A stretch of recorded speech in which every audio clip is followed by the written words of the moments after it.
গভীর জঙ্গলের মধ্যে হারিয়ে গেছে দুই বন্ধু, রাহুল ও সোমনাথ। তাদের অভিযানের উদ্দেশ্য ছিল নতুন কিছু গাছপালা ও প্রাণীর সন্ধান করা। জঙ্গলটা ছিল বেশ পুরনো, লোকমুখে শোনা যেত এখানে নাকি অনেক অজানা প্রাণী আছে যাদের কেউ কখনো দেখেনি।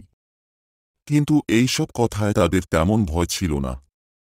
জঙ্গলের মাঝে ঢোকার পর সবকিছু যেন অস্বাভাবিক লাগতে শুরু করল। পাখির ডাক থেমে গেছে, আর অদ্ভুত এক নিস্তব্ধতা চারপাশে ভর করেছে। হঠাৎ করেই কিছু গাছের পেছন থেকে একটা বিশাল ছায়ামূর্তি দেখা দিল। তার আকৃতি স্পষ্ট নয়, যেন হাওয়ার মতো মিশে আছে গাছের মধ্যে।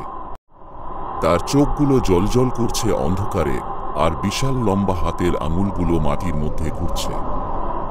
রাহুল আর সোমনাথ পেছনে তাকাতে ভয় পাচ্ছিল, তাদের মনে হচ্ছিল কেউ তাদের অনুসরণ করছে।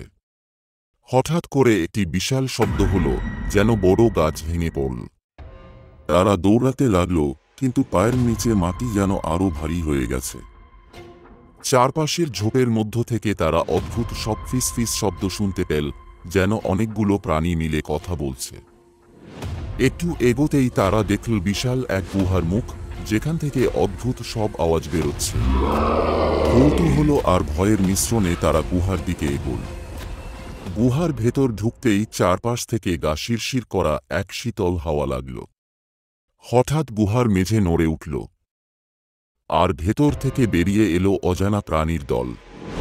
তাদের চোখ ছিল লাল, চামড়া যেন পাথরের মতো শক্ত, আর শরীরগুলো মানুষের থেকে অনেক বড়। প্রাণীগুলো তাদের দিকে এগিয়ে আসতে শুরু করল। রাহুল আর সোমনাথ দৌড়াতে লাগল প্রাণ হয়ে।